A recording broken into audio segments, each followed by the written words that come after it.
bonjour à tous. Hey les geeks, c'est Mathéo et on se retrouve pour un tout nouveau récap ciné et série, votre dose presque quotidienne d'actualité à ne pas manquer. Et alors aujourd'hui, vous allez voir, on a des anecdotes autant concernant DC Comics que concernant Marvel ou encore Disney+ et Netflix. Franchement, on est sur un très joli programme. Et en plus, ça fait presque 3 jours que j'ai pas sorti de vidéo. Bon bah aujourd'hui, j'en sors 2. D'où l'intérêt de s'abonner parce qu'en plus la vidéo qui sort ce soir est vraiment très cool. Bref, ne perdons pas plus de temps, un petit pouce vers le haut, abonnez-vous et actualisons.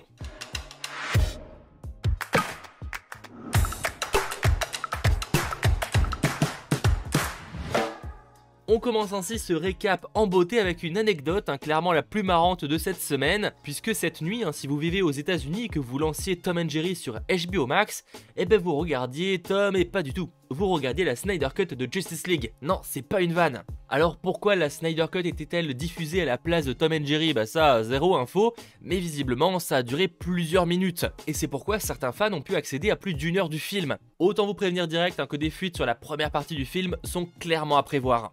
Alors erreur du premier jour du stagiaire, il y a moyen, mais on va pas se mentir, c'est assez marrant.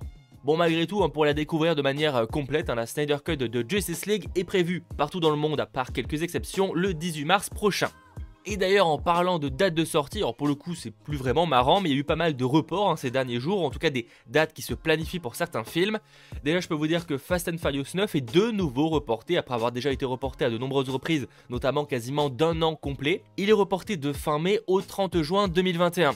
Les Croods 2, qui est déjà sorti dans la plupart des pays du monde, est lui planifié pour le 7 juillet 2021. Et au lieu de juillet 2021, maintenant, Les Mignons 2 est reporté au 6 juillet 2022. Ouais, là pour le coup, l'énième report d'un an, il pique un peu. Autre date qui se planifie toujours du côté des films d'Universal, donc le 26 mai, vous pourrez voir le film Voyageurs de Neil Burger, thriller de science-fiction avec Colin Farrell. La comédie horrifique Freaky avec Catherine Newton ou encore Vince Vaughn, lui se planifie pour le 12 mai. American Nightmare 5 est lui décalé du 14 juillet au 4 août. Et à l'inverse, j'ai quand même une bonne nouvelle du côté de la Paramount, Sans un bruit 2, qui devait sortir à la base en mars 2020 avant le premier confinement et qui a été reporté après en septembre 2021, sortira au final le 26 mai 2021. Évidemment, je le précise, ce serait dans le cas d'une réouverture des salles d'ici là. Si évidemment les salles ne réouvrent pas en mai prochain, bon bah il y aura encore des reports.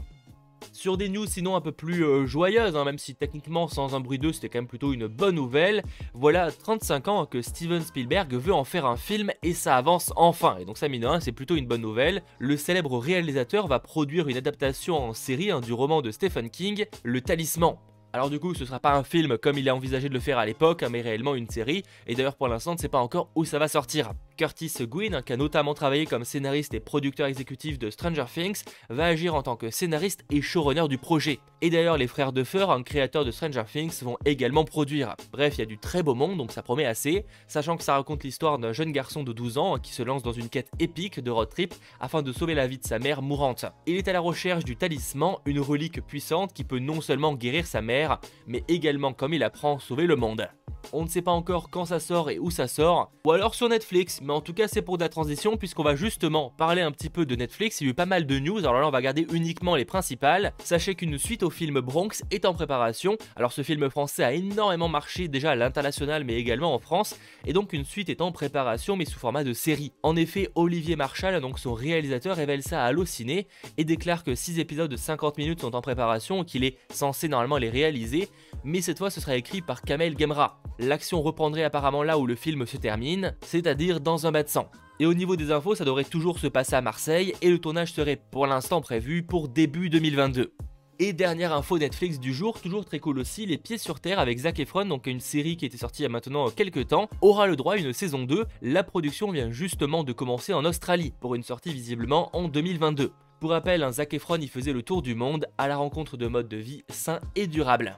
Voilà, on a parlé de Netflix forcément, même si en vrai ça veut rien dire, mais parlons de Disney+ avec quelques infos, notamment du nouveau sur la série Percy Jackson, que moi en tant que grand fan des bouquins j'attends énormément, et donc son auteur Rick Riordan révèle qu'il n'a pas encore reçu techniquement le feu vert officiel du studio, mais que les choses avancent très bien, même si je rappelle que le projet est quand même officiel, puisqu'ils l'ont annoncé notamment en décembre dernier, lors d'un appel aux actionnaires de Disney. Dans tous les cas, Disney+ a reçu le script pilote du premier épisode, et visiblement pour l'instant ils aiment bien ce qu'ils voient. La première saison sera bel et bien basée sur Le Voleur de Foudre, donc le premier roman, et aura apparemment un budget dit modeste, même s'il a cité The Mandalorian ou encore WandaVision comme pour des échelles de budget qu'il pourrait avoir. ce qui veut globalement dire entre 20 et 25 millions par épisode. Franchement, ça va. En tout cas, si on arrive à voir la qualité dans The Mandalorian ou dans WandaVision pour Percy Jackson, j'approuve direct. Bon, et pour terminer cette petite mise à jour concernant Percy Jackson, il confirme que pour l'instant c'est trop tôt pour chercher un casting et que si des infos devaient sortir dans les prochains jours, prochaines semaines, que ce serait complètement faux. Autre news, Disney+, très rapide cette fois, mais parce que je trouvais l'info assez intéressante, Disney aurait apparemment déposé un nouveau brevet ayant pour but de proposer encore plus d'interactivité sur le service. Alors c'est pas vraiment très clair à quel point, mais apparemment on pourrait y voir des sondages, des quiz, ça reste des possibilités. Bref, à voir si ça va réellement arriver, c'est pas parce que tu déposes un brevet que réellement tu vas l'utiliser, mais apparemment Disney rechercherait des manières de faire évoluer Disney+, et en vrai ça peut être assez cool. Pour enchaîner, autre news qui concerne à la fois Disney+ et à la fois le cinéma, puisque le film est sorti donc sur les deux dans la plupart des pays du monde. Je parle évidemment de Raya le dernier dragon, donc disponible depuis vendredi, sauf en France, là où pour le coup il faudra attendre la réouverture des salles, donc pour l'instant mi-avril, mais ça pourrait être bien plus tard. Et on a les premiers chiffres, notamment du box-office, qui sont tombés. En un week-end, le film a rapporté 8,6 millions de dollars aux États-Unis et pour un total de 26,2 millions de dollars à l'international. Alors ça peut paraître beaucoup, mais à la fois c'est pas énorme si on compare juste avec les États-Unis par exemple.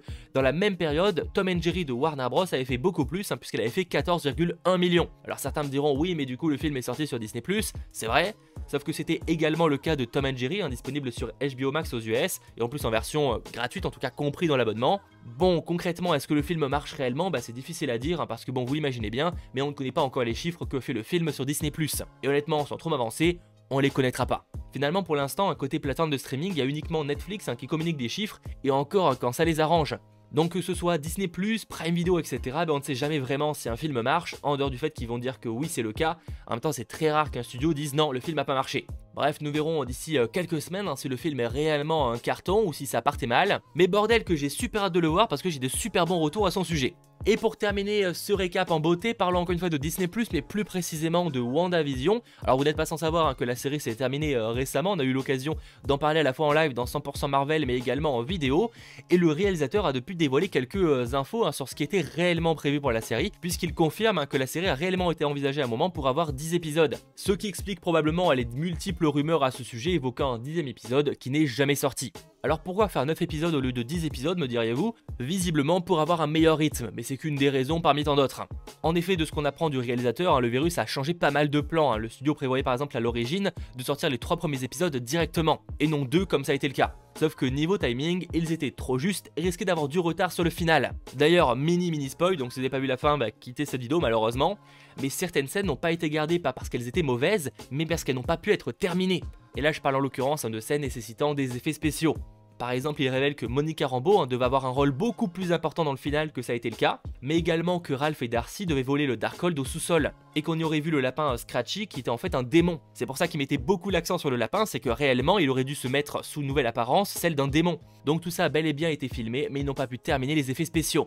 Ça explique d'ailleurs que Darcy est un rôle si ridicule dans le final. Bref, c'est évidemment une mauvaise nouvelle, j'imagine que ces images seront dévoilées soit dans le making-of qui sort vendredi prochain, soit possiblement dans des bonus plus tard. Mais franchement c'est dommage, c'était des super bonnes idées. Et dire qu'à la base ils avaient annoncé que la série devait sortir fin 2020, on comprend assez aisément pourquoi ils ont reporté ça en 2021. Et encore j'imagine qu'il y a bien d'autres choses qui n'ont pas pu être gardées pour diverses raisons. J'ai vu des rumeurs évoquant que Doctor Strange aurait réellement tourné une scène mais qu'au final ça n'a pas été gardé. Bon ça reste de la rumeur, c'est difficile à dire. On verra plus tard si un jour on aura des informations à ce sujet. Et c'était plus ou moins les news du jour, mine de rien petit récap mais très cool, j'espère évidemment qu'il vous aura plu. Si c'est le cas, pensez à lâcher le petit pouce vers le haut, à vous abonner, et j'en profite pour remercier les différents sponsors de la chaîne, merci à vous, notamment au nouveau Super Geek Anto. Sachez que les sponsors, vous avez accès à la vidéo en avant-première qui sortira ce soir sur la Justice League, un sujet trop cool. Et j'ai hâte d'avoir vos retours là-dessus. Bref, on se retrouve donc très vite pour de nouvelles vidéos et de nouveaux lives, notamment sur Twitch. C'était votre geek, Mathéo, ciao tout le monde.